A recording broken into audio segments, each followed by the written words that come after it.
friends, welcome back. Today I'm going to be showing you how to use one of the byproducts from your garden. It's not really a byproduct. This is a garlic scape. This is basically what becomes the bloom of your garlic plant when you plant it. Most people just pick these off and toss them, but they're actually really delicious. They have a mild garlic flavor. So what I'm going to do with these today is turn them into pesto. My husband really likes pesto, and I thought, well, I should have enough here to make a decent sized batch, so that's what we're going to do. It's a very simple recipe. I'm kind of eyeballing this, but I will post a better written recipe down in the box below the video. I'm basically going to start off with one bunch of parsley, and I'll add more if I need it, but I don't think I will because I'm going to substitute more parsley for some spinach just for some added vitamins. This is just a small handful of basil that I picked out of my garden. I'll put that in there.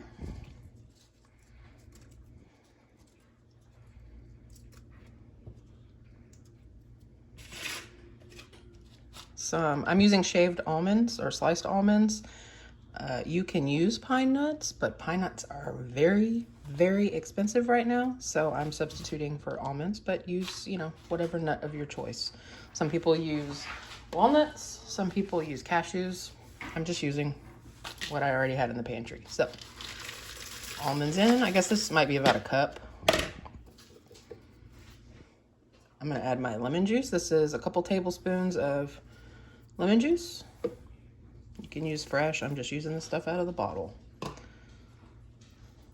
And I'm going to go ahead and pulse this a few times, break it down a little bit before I add anything else in. Now that's started to break down. I'm going to scrape all the almonds that flew up off the lid because we want this to be nice and creamy and smooth. I'm going to use my spatula and push everything down off the sides. If you hear that noise, that is our beagle again, hanging out in the kitchen. She thinks mom's cooking something for her. All right. Now I'm gonna go ahead and add, this is like a really good sized fistful of baby spinach that I just kind of rough chopped so that it would be easier to blitz.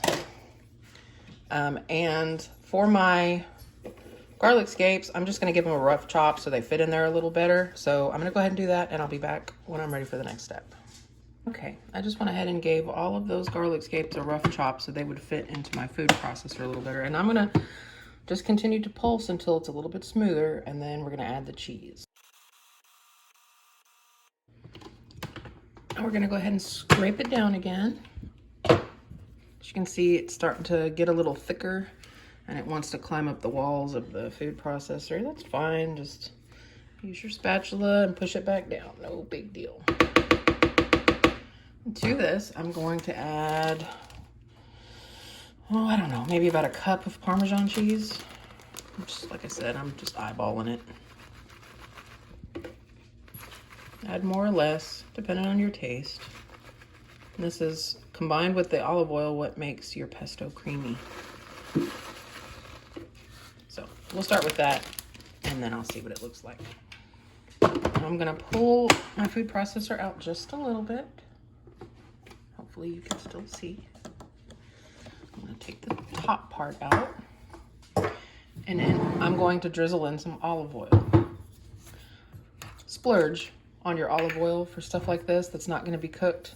You want it to have a really nice taste, so spend a few extra bucks. It will taste better, I promise. You will not regret it.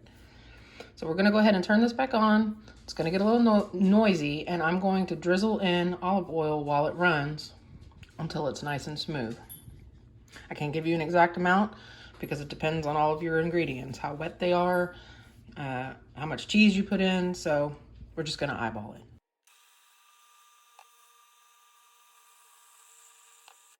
Now I'm gonna go ahead and open it, push everything down again. Oh, you guys, it smells so good. Just like lightly of garlic and green onion. And we didn't put any onion in this, so that's just what's coming from the garlic scapes.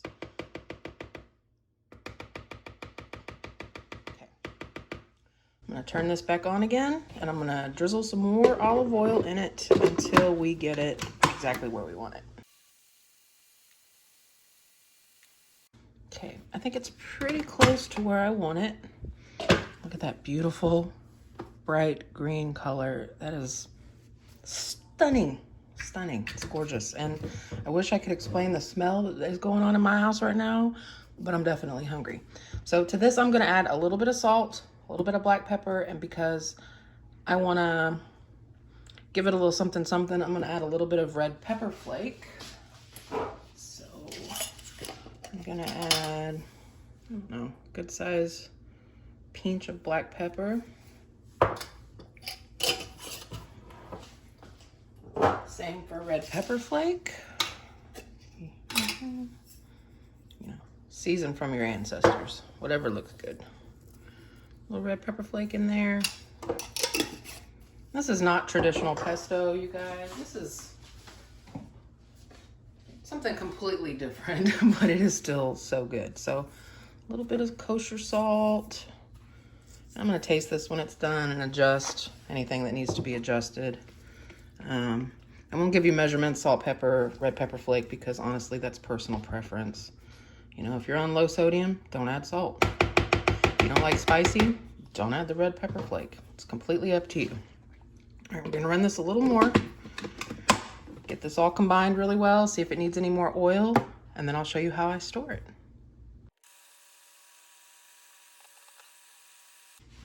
Okay, now I'm gonna give it a little taste. See if I think it needs any more of anything. Y'all, I think it needs a little more salt, maybe a little bit more lemon juice, but that is good. Whew. Just maybe don't make this for a dinner date because you're not gonna be very kissable for a little while. I'm gonna add another little splash of lemon juice. Zhuzh it one more time, and then I think we'll be just right.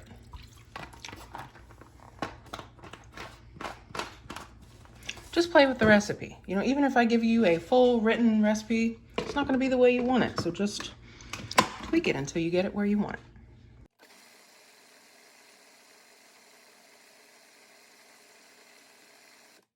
Okay, I'm gonna use the back of my spoon here. Give it another little taste. Y'all, that's perfect. So let me clean my mess up and I'll show you how I store it. Okay, for storage. You can't can this. I don't even think that it would be safe to can. But aside from that, it would not be this beautiful color even if you tried. So I'm gonna store it in the freezer. Now you can put it in little 1/2 pint jars, leave about, 2 inches of headspace, enough for it to expand, and you can actually freeze it in a jar, like a ball jar. I'm just using baggies. 99% of the time, my husband is the only one that eats the pesto, unless I make something as a side dish. My daughter really does not like pesto at all.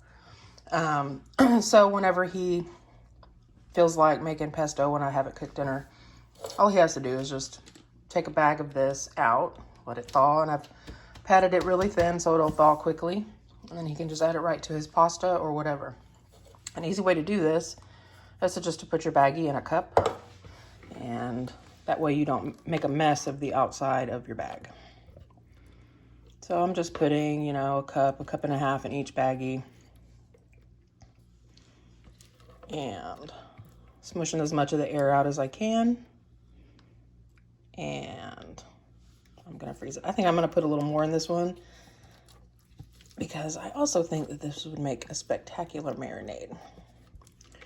Now, you could absolutely freeze this in ice cube trays and just pop out the little cubes for smaller portion sizes.